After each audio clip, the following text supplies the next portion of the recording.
नमस्कार साथियों। इस क्लास के अंदर एक बार फिर से आप सभी का हार्दिक स्वागत, अभिनंदन। इसके अंदर हम क्वेश्चन नंबर 13 पढ़ने वाले हैं। क्वेश्चन नंबर 13 में आपसे पूछा गया है, एक रेलगाड़ी पूर्व से पश्चिम की ओर जा रही है। क्या है बेटा? रेलगाड़ी जो है पूर्व से पश्चिम की ओर जा रही है तथा हवा जो है उत्तर से दक्षिण की ओर चल रही है। तो बताओ उसका जो धुआं है वह किस दिशा में जाएगा। आपसे दिशा पूछी गई है और दिशा कौन सी पूछी गई है बेटा? कि जो धुआं है वह किस दिशा में जाएगा। लेकिन यहाँ पे क्या है, दोनों कंडीशन फॉलोइंग हो रही है। मैंने आपको तीन चीजें बताई थी जो कि रेलगाड़ी वाले क्वेश्चन के अंदर आपको इंपॉर्टेंट है, यानी कि याद रखना है। क्या करना है बेटा? याद रखना है। वही जो यहाँ पे किया गया है साथियों। इसके अंदर पूर्व से पश्चिम की ओर यानी कि ट्रेन भी चल रही है बेटा। क्या चल रही है? ट्रेन भी चल रही है और जो हवा है, हवा भी चल रही है। यानी कि इसके अंदर जो दोनों चीजें हो रही है, दोनों चीजें हो रही है, तो अपन को पता है कि स्वाभाविक से धुआं जो है दोनों के बीच की जो स्थिति से गुजरेगा। क्या होगा बेटा? दोनों के बीच की स्थिति से गुजरेगा। तो देखते हैं, अब रेलगाड़ी जो है पूर्व से पश्चिम की ओर जा रही है। आप सभी को पता है, ये डायग्राम याद रख लेना। ये पूर्व है बेटा, ये क्या है? पश्चिम, और ये उत्तर, और ये अपना दक्षिण। ठीक है सर जी, ये तो हमें पता चल चुका है। अब ये बना लेते हैं अपन एक ट्रेन का डायग्राम। ठीक है, ये अपनी ट्रेन है। मान लीजिएगा ये क्या है बेटा? अपनी ट्रेन है। ठीक है सर जी, ये ट्रेन के डिब्बे हैं। ठीक है। इसके बाद में यहाँ पे क्या बोला जा रहा है? पूर्व से पश्चिम की ओर जा रही है। जी हाँ, ये पूर्व है, ये पश्चिम है।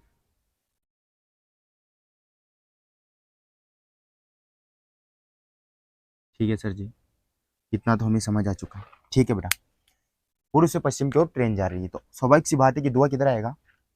पश्चिम की ओर ट्रेन जा रही है, पूर्व में इसका धुआं आएगा। यानी कि जिधर ट्रेन जाएगी उसके पीछे की साइड, विपरीत साइड में धुआं आएगा। ठीक है सर जी। तथा हवा उत्तर से दक्षिण की ओर चल रही है। ये अपन को पता है कि अपना उत्तर है और ये क्या बेटा? अपना दक्षिण है।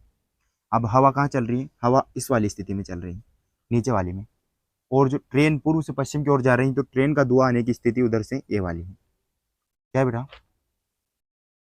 इधर पूर्व में आएगा धुआं और इधर दक्षिण में आएगा। तो अपन को पता है कि सीधी सी बात यह है बेटा इसके अंदर, कि जिस जिस साइड पे धुआं जा रहा है दोनों स्थितियों में, तो उसके बीच वाली दिशा में ही धुआं जाएगा। ये बिल्कुल याद रख लेना है। यहाँ पे पूर्व में आ रहा है यानी कि चलने वाले स्थिति में धुआं पीछे आएगा, यानी कि पूर्व में आएगा, पश्चिम में ट्रेन जा रही है। और हवा उत्तर से दक्षिण में चल रही है तो धुआं किधर जाएगा बेटा? दक्षिण में जाएगा। हाँ सर जी। तो यहाँ पे सीधी सी बात यह है कि बेटा ये जो धुआं है ये दोनों दिशाओं के बीच में निकल जाएगा। कहाँ निकल जाएगा? क्योंकि इधर से पीछे की साइड में दबाव लगेगा और ऊपर से नीचे की साइड में दबाव लगेगा, तो दोनों के बीच की स्थिति में जो है धुआं निकल जाएगा। यानी कि ये जो है बीच की स्थिति बेटा, ये क्या है? दक्षिण पूर्व। क्या है? दक्षिण पूर्व। अरे सर जी, यहाँ भी दक्षिण पूर्व आ रहा है और आपने इससे तो बढ़िया ये है कि जो ये आपने निशान बनाए हैं, ये पूर्व में आएगा और ये दक्षिण में जाएगा। तो इसमें भी हम लिख सकते हैं डायरेक्ट इन दोनों शब्दों को उठाकर कि दक्षिण पूर्व। क्या है सर जी? दक्षिण पूर्व। कहाँ बेटा? ऐसे भी लिख सकते हो। तो क्या है इसके अंदर? ये आंसर होगा। चलते हैं अगले क्वेश्चन के अंदर। क्वेश्चन नंबर 14, ये थोड़ा अलग क्वेश्चन है।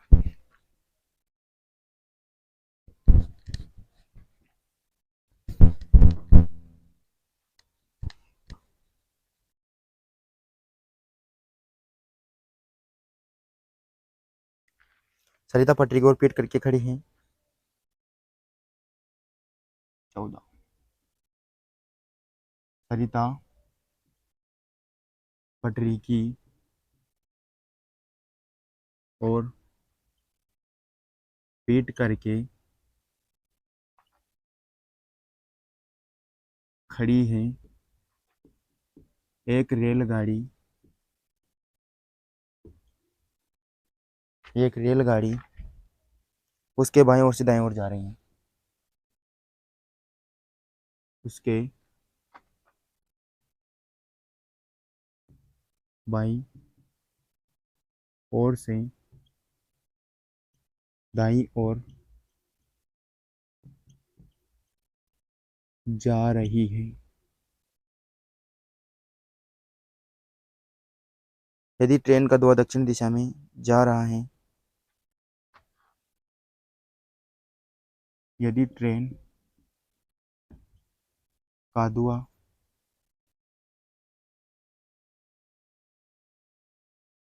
दक्षिण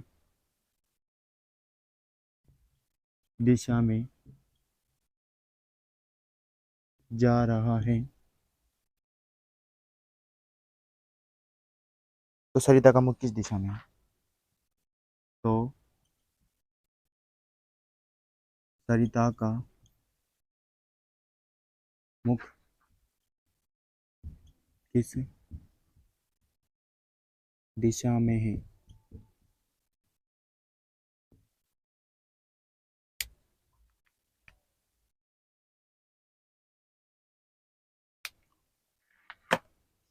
क्वेश्चन के अंदर ध्यान दीजिएगा बेटा।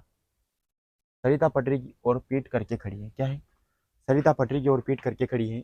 एक रेलगाड़ी उसके बाईं ओर से दाईं ओर जा रही है। यदि ट्रेन का धुआं दक्षिण दिशा में जा रहा है तो सरिता का मुख किस दिशा में होगा?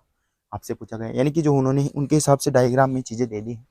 आपसे पूछा है कि भाई उसका मुंह किधर है। अब अपन को पहले थोड़ी पता है बेटा कि मुंह किधर है, लेकिन अपन को निकालना पड़ेगा। सरिता पटरी की ओर पीट करके खड़ी हुई है। ठीक है सर जी, यहाँ पे देख लेते हैं कि ये अपन पटरी बना लेते हैं। अपनी ट्रेन की पटरी ऐसी होती है बेटा कि हाँ सर जी, ठीक है ना, सीढ़ी के जैसी होती है ना बेटा। पटरी की ओर पीट करके खड़ी, ठीक है, मान लेते ये अपनी सरिता है, ठीक है ना। कहाँ सर जी? ये मान लेते सरिता है। एक रेलगाड़ी उसके बाईं ओर से दाईं ओर जा रही है। बेटा आपको पता है बाईं ओर से दाईं ओर जो है रेलगाड़ी जा रही है। मान लेते हैं अभी इसका ये बाईं ओर है, ठीक है ना, और ये क्या है? दाईं ओर है, ठीक है। बाईं ओर से दाईं ओर क्या जा रही है बेटा? रेलगाड़ी। तो स्वाभाविक सी बात है जो ये अपनी ट्रेन है, इसका मुंह किधर होगा? दाईं ओर। किधर होगा बेटा? दाईं ओर होगा, ठीक है ना। ये क्या है? ट्रेन बाईं ओर से दाईं ओर जा रही है, ठीक है। इतना सा तो हो गया सर जी। उसके बाद में क्या पूछा जा रहा है? बोल रहा है यदि ट्रेन का धुआं दक्षिण दिशा में जा रहा है। अब आपको पता है बाईं ओर से दाईं ओर ट्रेन जा रही है, तो आपको पता है बेटा जिस साइड ट्रेन जाएगी उसके ऊपरी साइड में कहाँ जाएगा? धुआं जाएगा। क्या जाएगा बेटा? धुआं जाएगा। तो इसका धुआं डायरेक्ट अपन को पता है कि पीछे की साइड जाएगा। किधर जाएगा? हाँ सर जी, ये भी सही है, ठीक है ना बेटा। किधर जाएगा? पीछे की साइड जाएगा, यानी कि बाईं ओर धुआं जाएगा, ठीक है ना। ट्रेन का धुआं दक्षिण दिशा में जा रहा है, लेकिन बाईं ओर जो धुआं जा रहा है ये दिशा उन्होंने अपन को बताई है दक्षिण। क्या बताया बेटा? दक्षिण। यानी कि उनका कहना है क्वेश्चन के अंदर कि जो आपका धुआं जा रहा है ट्रेन का, यानी कि आपकी जो ट्रेन का धुआं है बेटा वो दक्षिण दिशा में जा रहा है। किस में जा रहा है? दक्षिण में। अरे सर जी दक्षिण में मान लो, ठीक है। अरे दक्षिण में मान लेते बेटा, तो दक्षिण के सामने आपको पता है कि कौन सी दिशा होगी अपनी? उत्तर। हाँ सर जी, ये भी सही है। दक्षिण के सामने क्या होगी बेटा? उत्तर। लेकिन मैंने आपको कोई चीज़ याद होगा नोट करके लिखवाया था कि उत्तर के दाएं ओर हमेशा बेटा क्या होता है? पूर्व। क्योंकि अपन को यहाँ पे पता थोड़ी ना कि भाई पूर्व ऊपर ले, या भाई पूर्व यहाँ ले, या यहाँ ले, या पश्चिम यहाँ ले, या पश्चिम यहाँ ले। तो ये तो अपने कन्फ्यूजन हो गया ना। तो बेटा कन्फ्यूज नहीं होना है, इसका भी अपने पास सॉल्यूशन है। अपन ने क्या लिखाया था? नोट उत्तर के दाईं और हमेशा पूर्व होता है। बेटा इस बात को बिल्कुल लिख लेना है, बहुत इंपॉर्टेंट है। नोट हमेशा इंपॉर्टेंट जगह ही लगाया जाता है, ये ध्यान रख लेना। अरे सर जी तो यहाँ तो अपना आंसर तो यूं ही आ जाएगा। अभी उत्तर के दाएं ओर चलने की बात कर रहे हो आप, तो घड़ी की दिशा में चलने की बात कर रहे हो, तो यहाँ आपका पूर्व आ जाएगा। अरे सर जी तो फिर यहाँ पे हमारा पश्चिम हो नहीं है। हाँ बेटा यहाँ क्या होगा? आपका पश्चिम होगा। अब आपसे पूछा भी तो यही है। यहाँ पे आपको पता है ट्रेन की साइड उसकी पीठ थी, पटरी की साइड उसकी पीठ थी, है ना। और पूछा क्या है बेटा? पीठ के सामने अपन को पता है पीछे वाला हिस्सा अगर पटरी की साइड है तो सामने वाला हिस्सा मुंह की तरफ होगा, यानी कि सामने वाले हिस्से की तरफ उनका मुंह होगा। और सामने तो सर जी पश्चिम दिशा है। अरे सर जी हमारा आंसर भी पश्चिम में होगा, तो बेटा बिल्कुल आपका आंसर पश्चिम में होगा। तो यहाँ पे जो है सरिता का मुंह किस दिशा में है? तो बेटा आंसर में ऑप्शन में चाहे ए हो या बी हो या सी हो या डी, जिसमें भी आपको पश्चिम दिशा दिखे बेटा, पश्चिम दिशा वो आपका क्या होगा? करेक्ट होगा। क्या होगा बेटा? करेक्ट आंसर होगा पश्चिम दिशा इज ए करेक्ट आंसर। मिलते हैं नेक्स्ट क्लास के अंदर, तब तक के लिए जय हिंद जय भारत।